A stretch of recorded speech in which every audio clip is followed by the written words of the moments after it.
हर हर महादेव। आइए एक महादेव जी का ही गीत सुनते हैं, कैसा लगेगा आप लोग जरूर बताइएगा। तो आइए सुनते हैं।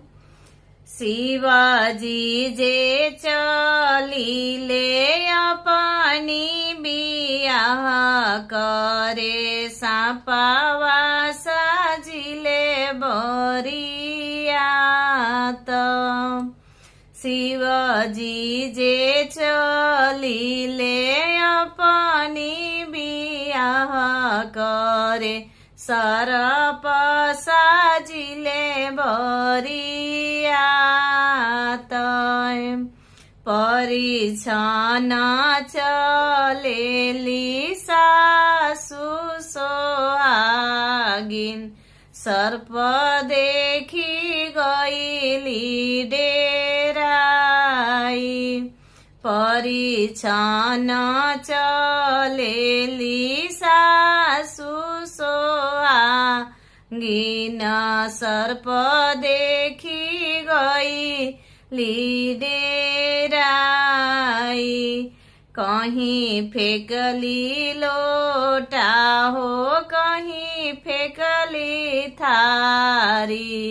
चंदन दिली छितराई। कहीं फेंकली लोटा हो कहीं फेंकली थाली। चंदन दिली छितराई। ऐसन बौरहवा शिव पर गौरा ना बियहब बोले गौरा रही कुंवारी। ऐसन बौरहवा शिव पर गौरा ना बियहब बोले गौरा रही कुंवार। गौरा ले उड़बी गौरा ले बूढ़ब गौरा ले खिलबो आकाश।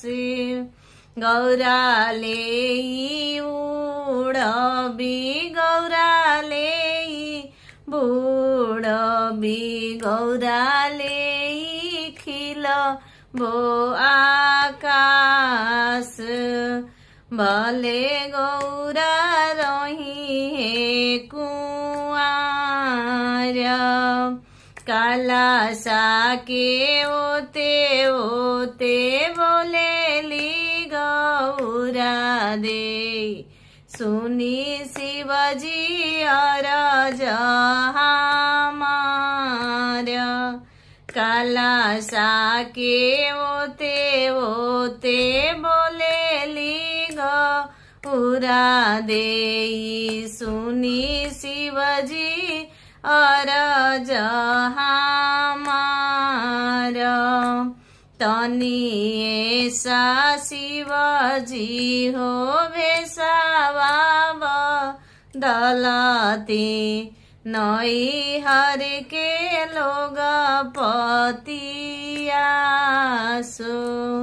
तनी ऐसा शिवजी रूपावा बदलती नई हर के लोग पतियासो।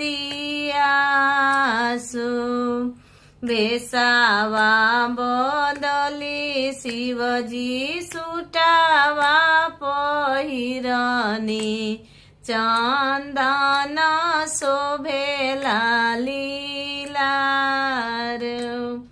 चंदन शोभेला लीलार।